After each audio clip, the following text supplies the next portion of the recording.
اس نے 1 ہفتے بعد کی تاریخ مانگی تھی۔ میں نے لڑکا دیکھے بنا ہی ہاں کہہ دی تھی۔ شام کو امجد کام سے واپس آیا تو میں نے ساری بات اس کو بتا دی تھی۔ وہ کہنے لگا تم نے بہت اچھا کیا۔ اس نے بھی مجھ سے کسی قسم کا کوئی سوال نہیں کیا تھا۔ خیر جب میں نے انم کو شادی کے متعلق بتایا تو وہ بہت خوش ہوئی تھی۔ کہنے لگی امی میں دلہن والے کپڑے پہنوں گی تو بہت زیادہ میک اپ کروں گی، کتنا مزہ آئے گا۔ میں مسکرا دی اور بولی تمہیں سب کچھ ملے گا۔ فرزانہ کو جب اس بات کا علم ہوا تو اس نے میرے ساتھ بہت جھگڑا کیا تھا۔ وہ کہنے لگی امی آپ کو کیا ہو گیا ہے؟ آپ اس عورت کی گاڑی اور دولت دیکھ کر اس پر لٹو ہو گئی ہیں۔ یہ بھی تو سوچے کہ ابھی انم بہت چھوٹی ہے، وہ شادی جیسی چیز کو نہیں سمجھتی۔ میں جانتی ہوں کہ آپ اسے کپڑوں اور جوتوں کا لالچ دے کر خوش کر رہی ہیں، مگر جب اسے حقیقت کا پتہ چلے گا کہ اسے یہ گھر چھوڑ کر جانا پڑے گا تب وہ بہت روئے گی۔ میں نے فرزانہ کے آگے ہاتھ جوڑ دیے تھے اور بولی خدا کا واسطہ ہے چپ کر جاؤ، میں پہلے ہی بہت پریشان ہوں، مجھے مزید پریشان مت کرو، مجھے سکون سے جینے دو۔ فرزانہ کو اپنی بہن سے بہت محبت تھی، اس لیے وہ میرا غصہ دیکھ کر بھی اس کی وکالت سے باز نہیں آئی تھی۔ وہ کہنے لگی امی انم کو جہنم میں دھکیل کر آپ بھی خوش نہیں رہ پائیں گی۔ میں نے فرزانہ کو ڈانٹ کر چپ کروا دیا تھا اور اب شادی میں 2 دن رہ گئے تھے۔ آج میں نے ہمت کر ہی لی تھی۔ میں نے انم کو اپنے پاس بلایا اور بولی میری بیٹی تمہیں علم ہے کیا شادی کے بعد تم یہ گھر چھوڑ کر ہمیشہ ہمیشہ کے لیے چلی جاؤ گی؟ وہ پہلے تو مجھے دیکھتی رہ گئی، پھر کہنے لگی امی میں آپ کو چھوڑ کر کہیں نہیں جاؤں گی۔ تب میں بولی انم تمہارا اپنا گھر بہت خوبصورت ہوگا، وہاں تمہیں ہر سہولت میسر ہوگی، گاڑی بھی ہوگی، جہاں چاہو تم جا سکو گی۔ انم نے صاف صاف انکار کر دیا تھا۔ وہ بولی اگر مجھے دنیا جہان بھی مل جائے تب بھی میں اپنا گھر چھوڑ کر نہیں جاؤں گی۔ میں اس ساری صورتحال سے بہت پریشان تھی۔ میں نے اپنی بیٹی کے ساتھ زبردستی کی تھی، امجد کے سامنے بھی۔ جب انم نے شادی سے انکار کیا تو انہوں نے انم کو بہت ڈانٹا تھا۔ وہ سہم گئی تھی اور یوں وہ نکاح پر رضامند ہو گئی تھی۔ محلے والوں کو جب انم کی شادی کے متعلق پتہ چلا تو وہ سبھی حیران رہ گئے تھے۔ لوگ طرح طرح کی باتیں بنانے لگے تھے۔ بعض نے تو یہ بھی کہہ دیا تھا کہ شاید لڑکی کے کردار میں ہی کھوٹ ہے، جبھی تو اس کی شادی کر رہے ہیں۔ ہم نے یہ سب کچھ چپ چاپ برداشت کیا تھا۔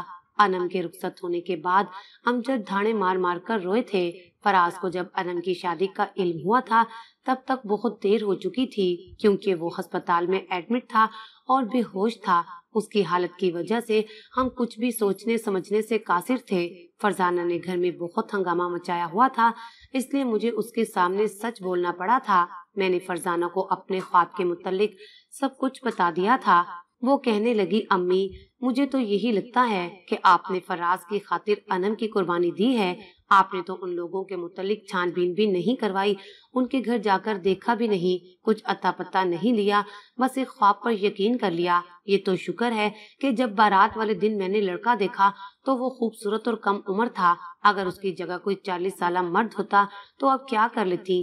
امی ایسا تو نہیں ہوتا کہ ایک بچے کی خاطر آپ دوسرے کی قربانی دے دیں۔ میں فرزانہ کے گلے لگ کر رونے لگی تھی۔ میں بولی تم نے ہر بات سچ کہی ہے، مگر تم جانتی ہو کیا، ماں کے لیے اولاد اس کے جسم جتنی حیثیت رکھتی ہے۔ فرزانہ جب دانت میں درد ہو تو باقی جسم کی فکر نہیں رہتی۔ انم کی رخصتی کے بعد گھر کی حالت ایسی تھی جیسے کوئی جنازہ ہمارے گھر سے نکلا ہو۔ میں ساری رات روتی رہی تھی۔ آدھی رات کے وقت مجھے ایسا محسوس ہوا جیسے کوئی ہمارے گھر میں کود آیا ہو۔ میں شدید خوف زدہ ہو گئی تھی، جلدی سے اٹھ کر باہر آ گئی۔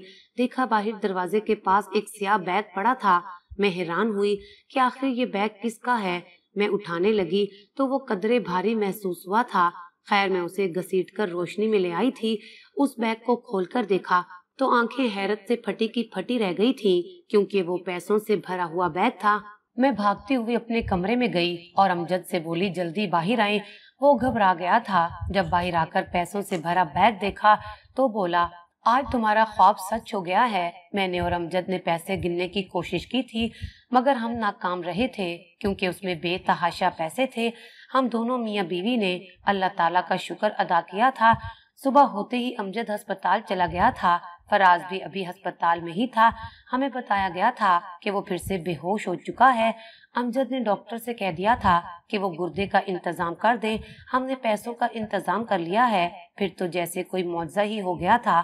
اگلے ہی دن فراز کے لیے گردہ مل چکا تھا جو اس کے گردوں سے میچ کرتا تھا۔ امجد نے پیسے بھی ڈاکٹرز کو جمع کروا دیے تھے۔ وہ کہنے لگے کہ جب تک مریض کو ہوش نہیں آئے گا وہ اس کا آپریشن نہیں کر سکتے تھے۔ میں، امجد اور فرزانہ اس وقت بہت بری حالت میں پھنسے ہوئے تھے۔ ایسے لگتا تھا کہ بس دنیا ختم ہو گئی ہے اور اب جو کچھ بھی ہے یہی ہسپتال ہے۔ ہمارا سونا، جاگنا، اٹھنا بیٹھنا اس ہسپتال تک محدود ہو کر رہ گیا تھا۔ ایک ہفتے سے ہم نے کھلے آسمان کے تلے سانس بھی نہیں لیا تھا۔ ہم تو یہ بھی بھول گئے تھے کہ تازہ ہوا ہوتی کیا ہے۔ دن رات عبادتوں اور دعاؤں میں گزرے تھے۔ آخر کار اللہ تعالیٰ نے ہماری پکار سن لی تھی۔ ایک ہفتے بعد فراز کو ہوش آ گیا تھا۔ وہ بہت تکلیف میں تھا، اس لیے جلد سے جلد اس کا آپریشن کر دیا گیا تھا۔ ہمیں تو یہی لگتا تھا کہ آپریشن کے بعد منزل آسان ہو جائے گی، مگر یہ ہماری خام خیالی تھی۔ آگے کے مرحلے بھی بہت کٹھن تھے۔ وقت گزرتا گیا اور ہم فراز کو گھر لے آئے تھے۔ اب وہ بہتر ہو گیا تھا۔ ہمارے پاس روپے پیسے کی کمی بھی نہیں تھی۔ ہم ہر طرح سے خوشحال تھے، مگر اب مجھے انم کی یاد ستانے لگی۔ ہسپتال کی دوڑ میں تو میں پھر بھی اسے فراموش کرنے کے قابل تھی، مگر اب سب کچھ ٹھیک ہو گیا تھا۔ فراز کی طرف سے فکر ختم ہو گئی تھی۔ اب تو مجھے انم کی فکر ستانے لگی تھی۔ اٹھتے بیٹھتے ہی اس کا خیال آتا تھا۔ آج دروازے پر دستک ہوئی تو ایسا لگا جیسے میری انم آ گئی ہو۔ میں نے جلدی سے اٹھ کر دروازہ کھولا تو سامنے ایک پاگل لڑکا کھڑا تھا۔ وہ مجھے گھور رہا تھا۔ میں بولی، بیٹا کون ہو تم؟ وہ کہنے لگا، جس کی شادی کی ہے اس بچی کی خبر لو۔ میں چونک گئی تھی۔ میں بولی، کیا ہوا ہے میری انم کو؟ مجھے اس نے کوئی جواب نہ دیا اور جیسے آیا ویسے ہی چلا گیا تھا۔ میرا کلیجہ تو مٹھی میں آ گیا تھا۔ میں کیسے انم کی خبر لیتی؟ مجھے تو اس کے سسرال کا ایڈریس بھی ٹھیک سے معلوم نہیں تھا۔ اب تو مجھے اپنے وجود سے نفرت ہونے لگی تھی کہ میں نے کیوں اپنی معصوم سی بیٹی کو بنا چھان بین کے رخصت کر دیا تھا۔ میں اس سے ملنا چاہتی تھی، مگر مجھے اس کے گھر کے بارے میں کچھ بھی معلوم نہیں تھا۔ میں گھر والوں سے چھپ چھپ کر روتی رہی تھی۔ اگلے دن بھی ایسا ہی ہوا تھا۔ دروازے پر وہی دیوانہ لڑکا کھڑا تھا اور مجھ سے کہہ گیا تھا کہ اپنی بیٹی کی خبر لو۔ اب ہر روز یوں ہی ہونے لگا تھا۔ وہ اکثر ہمارے دروازے پر آیا کرتا تھا۔ اس کی بات سن کر میں بن پانی کی مچھلی کی طرح تڑپتی رہتی تھی۔ میری یہ حالت دیکھ کر فرزانہ بھی پریشان ہو گئی تھی۔ کہنے لگی، امی کیا بات ہے، آپ پریشان کیوں رہتی ہیں؟ مجھے اس وقت ایک ہمدرد کی ضرورت تھی، مگر فرزانہ سے ڈرتی تھی۔ اسے کس منہ سے کہوں کہ مجھے انم کے سسرال کے متعلق کچھ علم نہیں ہے، مگر اب میں مزید باتیں دل میں رکھتی تو شاید میرا دل پھٹ جاتا۔ اس لیے میں نے فرزانہ سے ساری بات کہہ دی تھی۔ اس کے ماتھے پر بل تو پڑ گئے تھے، مگر میری حالت کے پیش نظر وہ چپ ہو گئی تھی۔ پھر میرا موبائل ہاتھ میں پکڑ کر بٹن دبانے لگی تھی۔ 5 منٹ بعد بولی، امی انم کی شادی سے قبل اس کی ساس اس نمبر سے فون کیا کرتی تھی، آپ اس سے ایڈریس لے لیں۔ میں نے فرزانہ کے ہاتھ سے موبائل لیا اور فون کرنے لگی۔ دوسری ہی بیل پر کال اٹینڈ کر لی گئی تھی۔ میں نے انم کی ساس سے اس کے گھر کا پتہ پوچھا تو وہ کہنے لگی، آپ بے فکر ہو جائیں، میں آپ کے لیے ڈرائیور بھجوا دیتی ہوں۔ تہمینہ بیگم کی بات سن کر دل کو سکون ملا تھا۔ آدھے گھنٹے بعد ہی ڈرائیور آ گیا تھا۔ میں اس کے ساتھ انم کے گھر پہنچ گئی تھی۔ یہ دیکھ کر تو میں دنگ رہ گئی تھی کہ وہ محل نما کوٹھی میں رہ رہی تھی۔ جب اس گھر میں داخل ہوئی تو وہ مجھے دیکھ کر مسکرانے لگی تھی اور بولی، امی آپ آئی ہیں، مجھے بہت خوشی ہوئی ہے۔ مجھے تو معلوم ہی نہیں تھا کہ چند ہی ہفتوں میں میری انم اتنی بڑی ہو جائے گی۔ مجھے تو یہی لگتا تھا کہ وہ مجھے دیکھ کر رونے لگے گی اور میرے ساتھ گھر چلنے کی درخواست کرے گی، مگر اس نے ایسا کچھ بھی نہیں کیا تھا۔ اس کی شخصیت بھی اس کی ساس جیسی ہو گئی تھی۔ وہ بڑے رکھ رکھاؤ والی لگ رہی تھی۔ بار بار ملازموں کو پکار کر میرے لیے کھانے پینے کی چیزیں منگواتی جا رہی تھی۔ میں نے وہاں صرف ایک گلاس پانی پیا تھا۔